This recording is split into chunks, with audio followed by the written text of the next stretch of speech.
Diskusinya gini, saya ditelepon oleh seorang sahabat saya ya yang dekat sekali dengan para ulama.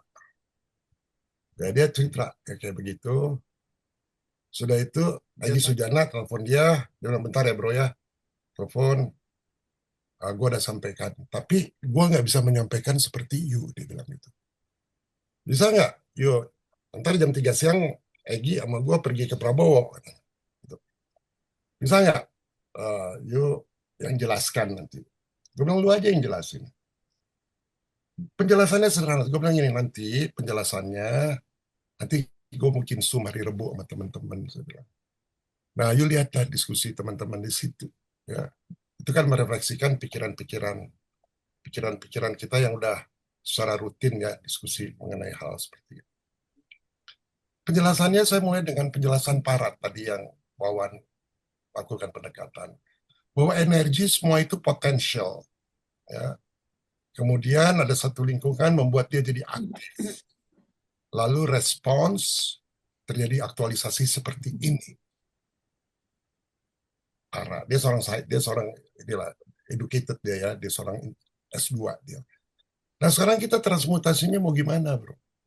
Apakah kita mau terus permasalahkan itu, usut menteri-menteri yang dulu, kasih punishment, hukuman mati, wah rakyat euforia, penuh kebencian. Lu sekarang ngomong sama gue, lu penuh kebencian nggak?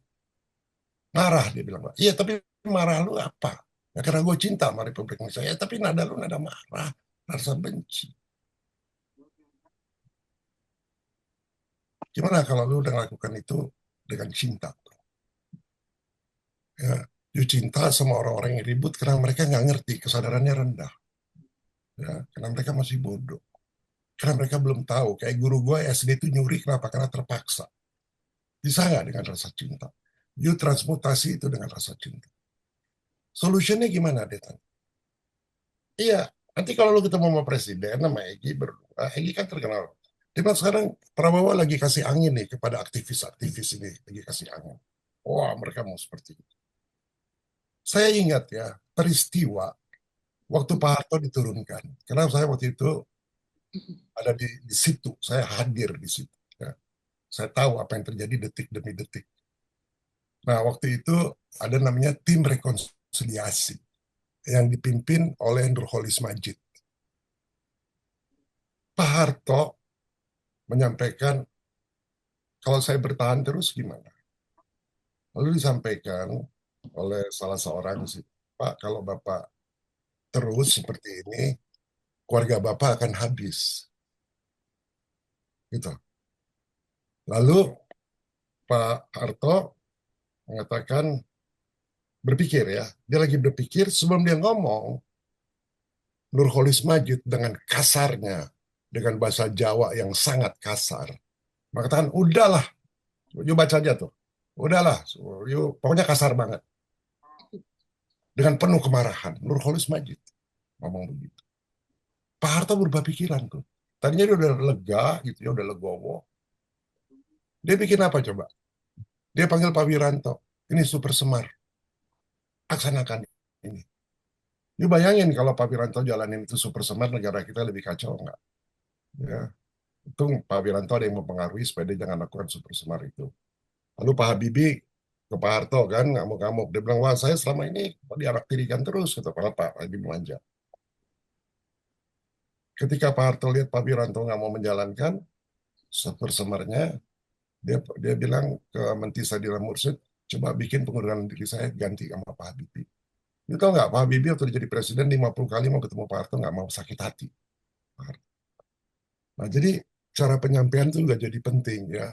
Kalau you tone-nya dengan tone kebencian kayak Nurholis Majid yang didewa-dewakan gitu orang intelektual dengan sangat kasar. Biar gimana kan Pak Harto banyak jasanya. Ya. Nah ini udah beruntun nih, semua peristiwa itu beruntun. Ya. Seorang intelektual seperti intelektual Nurholis Majid bisa ngomong begitu. Lalu adili Pak Harto. Kita ini pemarah, bangsa penuh kemarahan. Ya, Sangat. bangsa penuh kemarahan.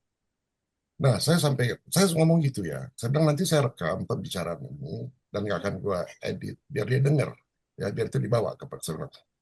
Nah, waktu mereka ketemu, Pak Prabowo tiba-tiba harus pergi ke mana, ke Aceh, jadi dibatalkan. Gue bilang, oh, pas banget ya, 2 hari Rebo, ini nanti Sabtu mereka ketemu, video kita ada di sini. Nah, saya minta izin dulu sama teman-teman. Teman-teman nggak mau ditampilkan mukanya atau siapa. Kalau nggak, saya akan edit gitu.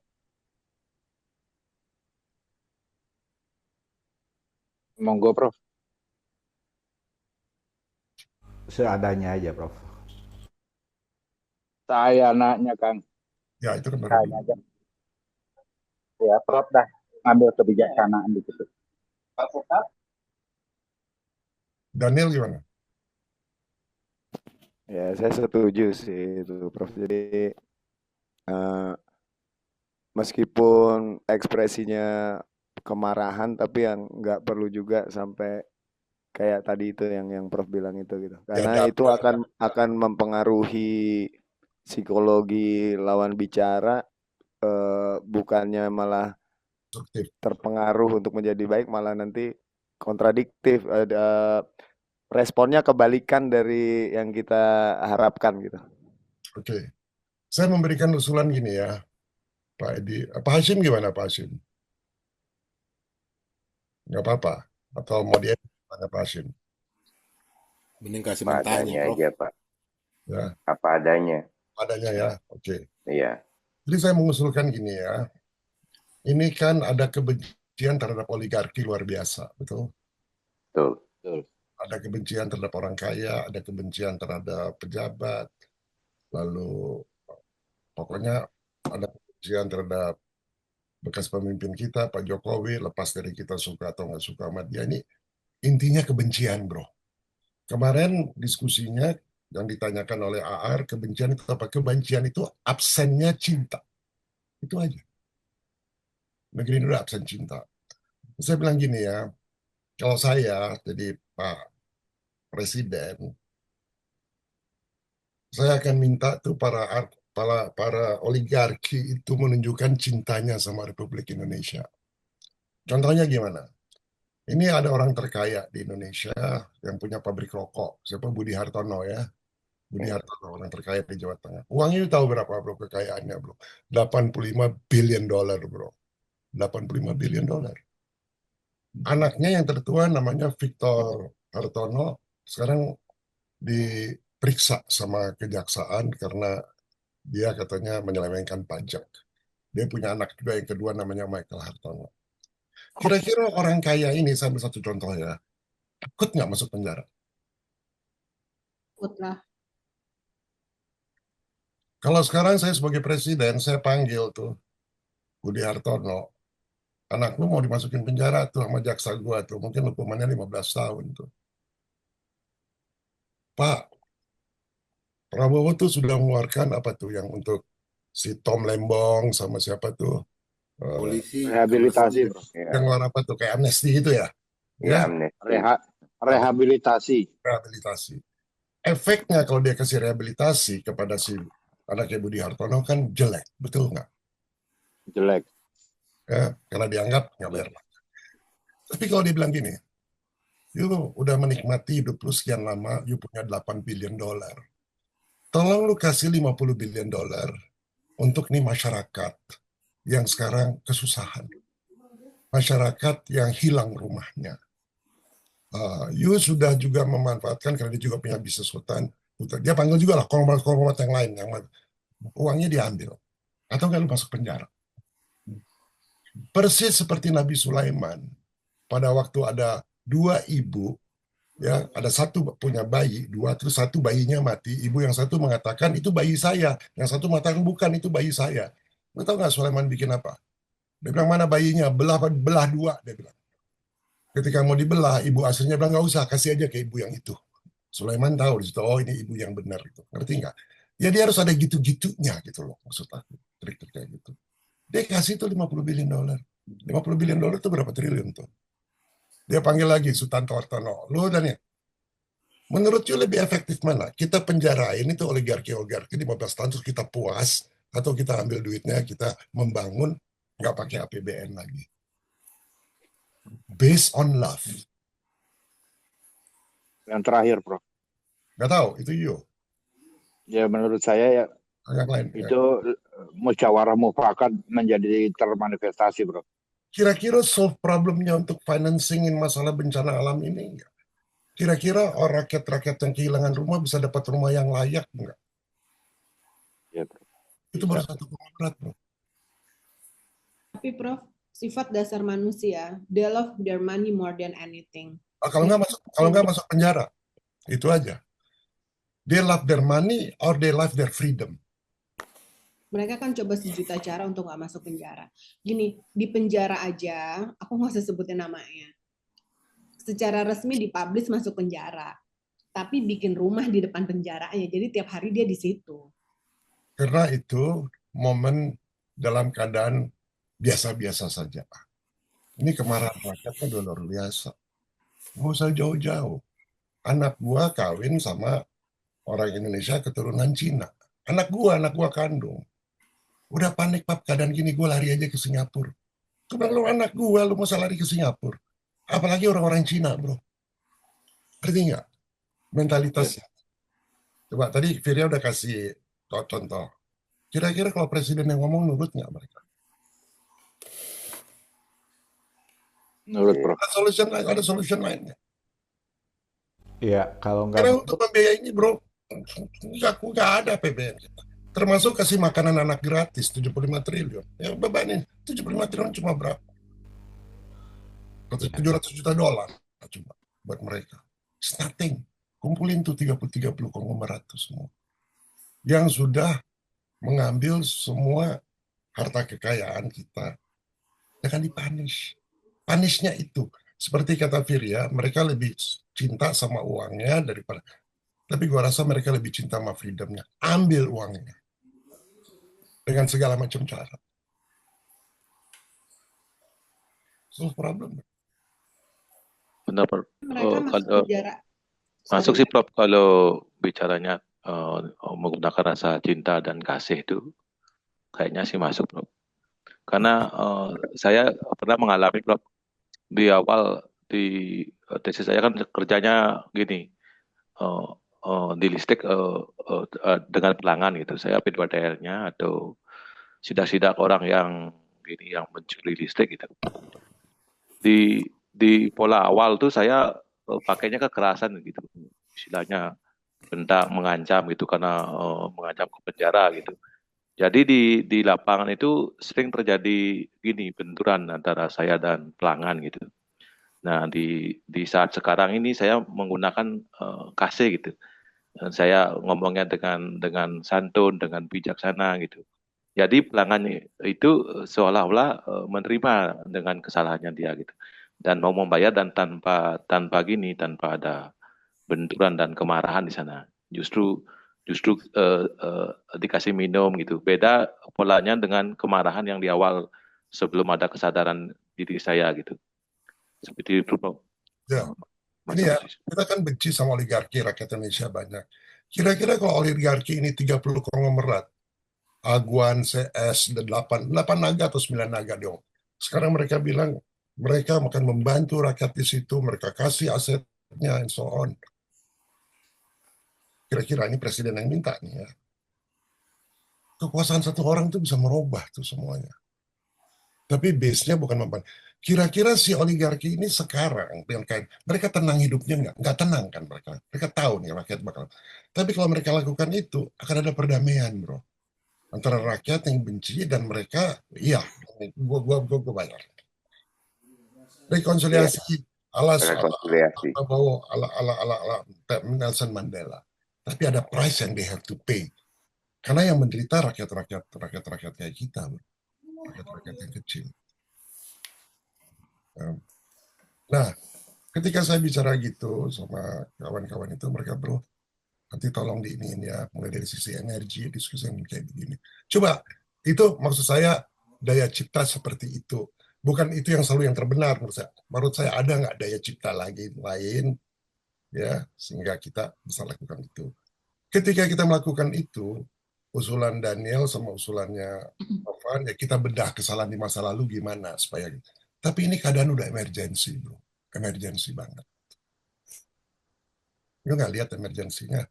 Kalau gue lihat emergensinya, karena kemarin gue lihat video, ada singa yang ditakutin, macan yang ditakutin, itu pada terhanyut semua. Oh, pada, waduh, ini alam udah kayak begini ya. Gajah. Gajah-gajah udah jalan, udah nggak tahu kemana arahnya. Ini gawat nih, bro. Ya, kalau Alam kita murka sih. sense spiritual tinggi, gue bilang, wah ini kalau nggak dibiarin. Jadi menurut gua nggak kebetulan teman saya itu dengan Egy nelfon karena persis dia mau ketemu sama nggak kebetulan. Nggak kebetulan juga kita ngomong hari ini. Dan nggak kebetulan Wawan tadi ngomong soal daya cipta. Dan Firia bicara soal rasa dan Tovan bicara soal karsa. Karena kalau karsa dari kita, seperti tadi kata Pak Edi, kalau kita nggak punya akses sulit. Tapi kalau kita punya akses pun, tapi daya cipta kita nggak make sense, ya, dia nggak bisa terima. Dan cara penyampaiannya gue udah bilang, Egy, sama satu lagi, cara penyampaiannya lembut ya. Jangan harus begini, harus bujuk gitu ya. Bujuk dengan cinta. Dia tahu nggak Egy Sujana bikin apa? Dia langsung ambil ayat Al-Quran bahwa Islam itu cinta kasih. Bagi dia kan bisa, ya dia dikenal sebagai Islam keras kan. Dengan ini dia bisa mengajarkan Islam itu cinta kasih. Dan dia dengan 212 kan dekat. Islam ini kan kita selalu lihat dengan kekerasan, sehingga banyak dari kita teman-teman yang sedikit karena penuh dengan kekerasan. Gue bilang ini momen you nunjukin bahwa Islam itu cinta kasih. Karena keadilan sosial nggak akan terjadi, unity politikal nggak akan terjadi kalau nggak ada spiritual unity. Dengan ada gini bro, kalau ada spiritual unity, baru bisa ada political reconciliation. Saya bilang sama mereka, bencana ini gue lihat sebagai opportunity, bukan sebagai malapetaka. Ya, ini opportunity untuk melihat dan how to solve dengan quick, dengan cepat, sambil kita benahin yang lain. Nah, kalau ada teman-teman ada daya cipta yang lain, tolong share, karena ini video akan saya kirim ke sana. Maaf ya, saya bukan mau mendominasi ya. Dulu waktu saya muda, ya saya ini seorang geologis. Jadi dalam 1 tahun saya bisa 6 bulan sampai 9 bulan tuh di daerah-daerah miskin. Dan saya tinggal di rumah-rumah penduduk. Sekarang pun saya tinggal di rumah penduduk. Jadi peristiwa 55 tahun yang lalu saya menjalani itu. Selama 7 tahun tuh saya bikin pemetaan, geologi, tinggal sama. Dan sekarang 50 tahun kemudian saya tinggal di satu keluarga yang miskin. Problemnya sama, bro. Ya, tidak punya kedaulatan ekonomi, bro. Jadi bagaimana mereka punya kedaulatan yang lain-lain kalau ekonomi aja mereka nggak terpikir itu. Karena yang terpikir mereka how I'm going to survive, gimana gue bisa survive untuk menafkahi keluarga gue, istri gue. Jadi waktu saya nyelamin, situ saya ingat tuh ya, nama daerahnya di Sumatera namanya Sulit Air. Saya tinggal di satu keluarga ya, dia punya anak 1-2 tahun, dia lagi gendong tuh. Dia nggak kerja ya, dia gendong. Istrinya lagi masak, saya di situ. Saya masih muda waktu itu, umur 22 tahun. Terus saya mencoba menyelami pikiran dia. Gimana supaya berubah dia keluar dari perangkap ini. Saya dengar namanya bilang, mesti ada kayak mujizat. Ya, mujizatnya gimana? Ada tiba-tiba datang pertolongan menyelesaikan itu. Dan di sini pun sama. Jadi saya datang ke sini buat beberapa rakyat di sini seperti mujizat buat mereka. Karena merubah kehidupan mereka. Hanya saya sendiri di sini. Sekarang bayangin, dengan peristiwa malapetaka ini, Pak Harto ngumpulin 30 konglomerat, lalu merubah nasib mereka. Baru mereka bisa berdaulat seperti itu. Ekonominya belum berdaulat, bro. Nah, coba tanya Wawan, ya, atau tanya Angga lah, ya, yang harus kerja keras gitu. Kalau misalnya ada memang program dari pemerintah yang membuat layak dan mereka nggak usah terlalu pas-pasan gitu, itu baru mereka bisa berpikir lebih jernih, bro. Bisa berdaulat di sisi yang lain. Kalau kita sukses juga, bro, kita nggak bisa sukses kalau nggak ada cantelan, bro. Ya, walaupun so intelektual, nggak bisa kalau nggak ada cantelan. Ya. Benar, Prof. Nggak bisa, bro. Apalagi rakyatnya nggak punya network seperti tadi Pak Edi ngomongin. Tapi kalau ini program dari pemerintah, dan bukan dari uang rakyat, bukan dari APBN, tapi uang yang hasil, ya mungkin ada usaha legal, ilegal, itu diambil. Gue rasa akan didukung sama semua rakyat, sukacita banget tuh. Dan kebencian terhadap oligarki itu hilang. Kemarahan diskusi di TV tiap hari itu akan hilang. Itu orang-orang yang diskusi itu yang di TV sama lu kira nggak dibayar tuh sama kepentingan yang satu sama yang lain. Ya, ini kepentingan nggak lu ngomong dari TV. So solusinya apa? Mesti ala seperti Nelson Mandela ya. Tapi itu bukan ekonomi dia bro. Tapi kalau menurut saya ini kesempatan banget. Dalam keadaan emergensi, nggak mungkin pemerintah sendiri. Bayangin, dia seperti Pak Harto dulu, dia panggil berapa konglomerat di Bogor kan, ingat nggak tuh? Ya, dia dibikin sapi apa segala macamnya. Programnya kan jalan sama seperti ini. Bahwa ini skalanya lebih gede lagi. Ngumpulin $100 billion tuh gampang banget untuk bantu. Tapi yang jelas ide itu di teman-teman Muslim saya itu resonance dan kemarahan mereka hilang. Bahkan mereka, ya, gue bilang pakailah ya ayat Al-Quranmu. Ya, berikan kreditnya ke mereka. Gitu. Gitu. Ya. NU jadi bersatu lagi. Ini bisa bersatu nih NU gara-gara ini. Ya, sama-sama. Nggak ada lagi perdebatan. Bayangin ya, tokoh Islam itu ya 80% itu dikuasai oleh Muhammadiyah dan NU. Lu tahu NU dari 85% itu berapa? 56% bro. Mainstream. Ini rusak nih 56%-nya lagi. Itu akan impacting kita bro. Ya, jangan pikir lo bukan. Itu akan impacting kita. Di situ. Kalau sopan senang mereka bersatu. Tapi rakyatnya nggak ada hasilnya bro. Rais Amnya sama ketua nggak ada hasilnya. Outputnya apa sih itu diskusi-diskusi di situ sama. Diskusi-diskusi tadi sini outputnya apa? Kalau nggak ada kita nggak bisa sampaikan kepada pembuat keputusan. Enggak. Kita bisa kasih ide sebrilian apa, tapi nggak bisa sampai ke sana. Nah, ini harus punya keberanian, harus punya daya cipta. Nah, saya pengen nguji daya cipta ini gitu. Kalian bisa lengkapi nggak? Silakan, Roman. Iya, Rob, ini aku tulis waktu gencar-gencarnya Bang Dharma, Bang Topan tentang Pancasila, Rob. Ini aku tulis waktu itu, saya tulis di sini untuk negaraku, untuk saya sampaikan kepada kepala negara, Prof. Boleh aku utarakan di sini, Prof? Nah, nanti kirim ya. Sampai itu dibaca tuh. Saya baca aja. Anggap lo mau ngomong sama presiden sekarang. Iya. Untuk negaraku, Nusa Antara Bhinneka Tunggal Ika Tanhana Dharma Mangruwa. Pancasila ada 5 dasar Sang Pencipta, kemanusiaan, persatuan, hikmat, kebijaksanaan, dan keadilan. Di mana untuk diri pribadi, saya ingin dimulai dari pendidikan dasar untuk setiap warga negara. Ketika bangun tidur, baca Pancasila. Dan diutamakan adalah penjelasan tentang Pancasila yang sudah digaungkan oleh Mas Topan dan juga Bro Dharma. Tentang keesaan, tentang kemanusiaan, tentang persatuan, tentang hikmat kebijaksanaan, tentang keadilan yang seutuhnya. Baca Pancasila setiap bangun tidur. Setelah itu, imajinasi apa yang akan kita lakukan untuk negara. Mengolah makan, tidak menimbulkan kekacauan atau perselisihan itu yang utama. Untuk kita kejamkan tanam kepada diri pribadi dulu. Jangan melamun dan bermalas-malasan. Dan jangan terlalu banyak bertanya. Lakukan saja, hayati, pahami, dan bekerjalah.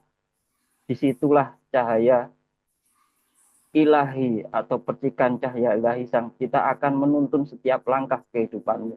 Karena di sana ada cinta.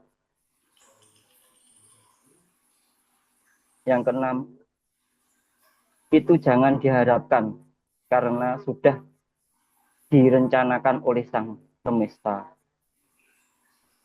Yang ketujuh, meneng, merem, mingkem, mengheningkan cipta sewaktu-waktu dimanapun engkau berada untuk menimbulkan rasa atau koheren dengan Sang Pencipta. Itu untuk pribadi, Prof. Menengah ke bermasyarakat, kumandangkan sebelum memulai pekerjaan apapun, Pancasila, lagu kebangsaan Indonesia Raya 3 stansa, Guardian of Nusantara, agar rakyat ingat kepada jati dirinya, jati diri bangsa dan negaranya, sekaligus mengingat kejayaan leluhurnya. Itulah kiranya yang ingin saya sampaikan kepada Kepala Negara Republik Indonesia, Purwojati, Mojokerto, Ngoro, Kamis 19.06, 2025, 09.40. Jadi untuk dasar itu gaungkan lagu-lagu kebangsaan, lagu Garuda Pancasila, Bagimu Negeri, Syukur, Indonesia Pusaka, Sabang sampai Merauke, dan seterusnya. Berkibarlah bendera negeriku seperti Gomblo, itu menimbulkan persatuan, satu nusa satu bangsa, untuk kebangsaan yang kedua. Untuk yang sila pertama, yang sering saya dengarkan adalah Prasna Paramita, Bhagavad Gita, dan juga saya rekomendasikan cerita tentang wayang Ramayana, Mahabharata. Di sana ada hukum sebab akibat atau dharma. Dan untuk penanggalan, ini kembali ke leluhur, ada tanggalan Saka Bali, kalau di Jawa ada Pranoto Mongso. Itu sudah tinggalan leluhur yang tidak bisa diganggu gugat, Prof. Itu kiranya. Ya, makasih Pak Wawan. Teman-teman gimana perasaannya dengar itu tuh? Silakan. Dengar Pak Wawan ngomong gitu, dan hari ini kita membicarakan itu. Resonansi banget nggak?